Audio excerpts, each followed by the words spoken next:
Good evening, ladies and gentlemen. Welcome to the special Independence City Council meeting. It's Thursday, July 6, 2023 at 6:30 in the evening. Let the record show the councilors are all here.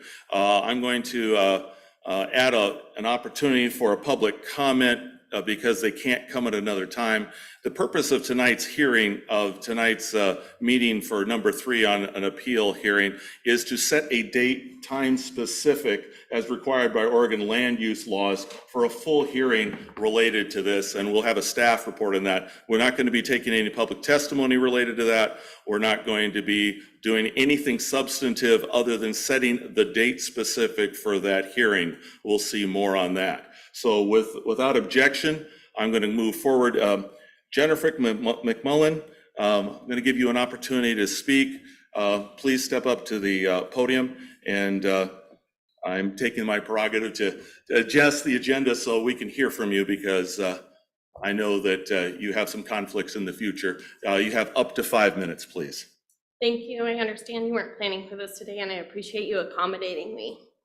Mayor McArdle and members of the council, my name is Jennifer McMullen, and I'm the owner of the TAP station on 87 South Main Street.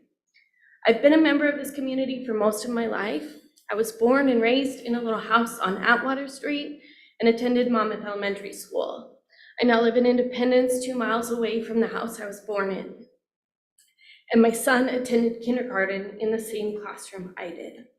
I've benefited in so many ways from growing up and living in this town. I had the benefit of attending the Ford Foundation Community Builders Institute, build relationships with other local leaders, and learn to be a positive force in my community. I have so many positive memories of the Independence Day celebration over the last several decades. I've seen the event grow and change over the years. I remember as a child walking into an ungated park, putting a $1 donation into a bucket held by a volunteer firefighter. It's incredible to see the work that the city and the Downtown Association have put into the event and how it impacts and supports our small town. As a small business owner, I appreciate how much effort the city and the Downtown Association put into supporting small businesses. I'm proud that our community is a model for other towns looking to revitalize their downtowns. Through events, promotions, and engagement by community leaders from many sectors, I have felt supported to build and foster our business. Sorry. The TAP station is a hard business for us. My husband and I both have full-time jobs, and the TAP has never turned a profit. We don't need it to support us. We opened this business to create the kind of place we want to go with our family. We want to create a space where we can enjoy food, drinks, and good company with our children and our pets. We've spent many pleasant hours there visiting with friends and watching our children play cornhole. While our business might be more lucrative in a bigger city, and we in fact own a space in Salem to put it, we're here because we want to invest in our community and contribute to the environment we want to live and work in. Independence Days has always been the lifeblood of our business. Over the course of the event, we generally bring in 10x or more of average daily sales and recoup some of the money that we lose during the slow months of the year. I share the experience of many, many other small business owners in town. It's very hard to sustain a small business in this community, and Independence Days is a big reason that it is possible for us to survive. We spend many months planning for the event, and we spend a lot of money stocking up, hiring temporary employees, and preparing for the crowds. This year, on the 4th of July, we had a big surprise. Late in the afternoon, business abruptly stopped coming in. It's the time of day when business generally picks up for us on the 4th, so we were confused. We quickly discovered that the admissions gates to the park had been moved to block Main Street, and that foot traffic could only get to our business if people purchased a wristband to enter the park.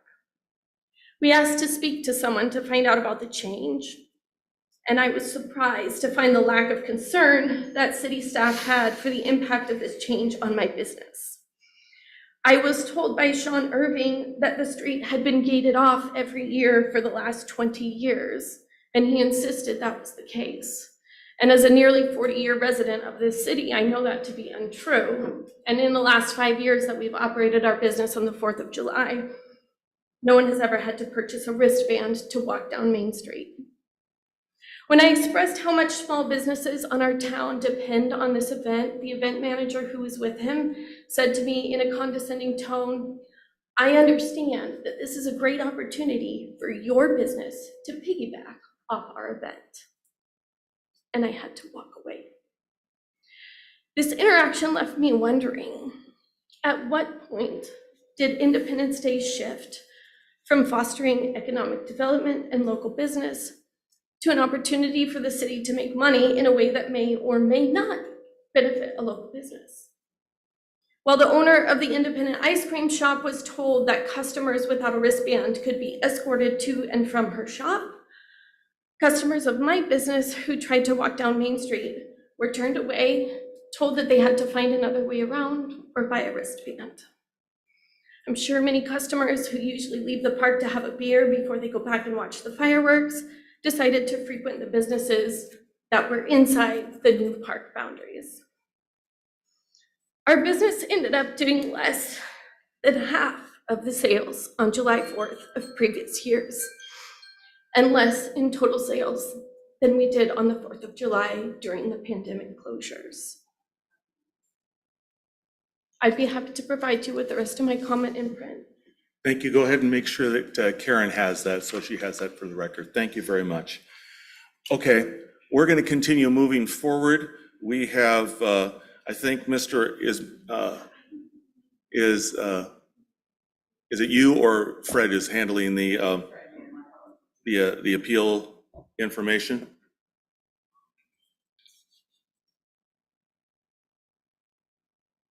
Yeah, hi there. How are you doing? So hi, Fred Evander, city planner here at the City of Independence. And what we are asking you folks to do is to identify a date to hold an appeal hearing on this matter. Originally, we had scheduled this date because we have a 120-day period to come to a final decision on a land use application. This was going to be within the 120 days, but the applicant has and the appellant have has agreed to extend the date beyond the 120 days. So based on that, we are asking that you folks consider either July 31st or August 1st for the hearing. It would be a Monday, July 31st, or a Tuesday, August 1st. We will go ahead and provide the notice again for that hearing once you folks select a date, and then we will have that hearing on that date at 6:30. Fred, can you tell us what the hearing is about? It is about Brandy Meadows phases 5 through 9. It's a 98 lot subdivision with 186 units on the south end of about 7th Street in Southwest Independence. 86 more units at the south end of 7th Street. Yeah. Okay, so do dates work for everybody? Either one is fine with Does me. anybody have a problem with either one? Should we do it on a Tuesday rather than trying to do it on a Monday? Is a Tuesday okay for everybody? So that'd be Tuesday, August 1st. Without objection, that'll be the date, and staff will provide everything that we need. Let me remind council members that, Can I ask the time? 6:30, Thank you. without objection, 6:30, there you go. I want to remind folks that since we are serving as an appeal in a quasi judicial matter, be aware of not engaging in ex parte communications. If you need to visit with staff, you're welcome to visit with staff, but otherwise, if somebody wants to talk to you about it, don't. And if it's already happened, you'll be declaring any of those later on. Did I cover everything that I need to, Fred and City Manager? Okay. All right, that's what I need to do. There's no other business that we have to do tonight. We just needed to officially do that for the to meet the state land use rules. So without objection, we're adjourned.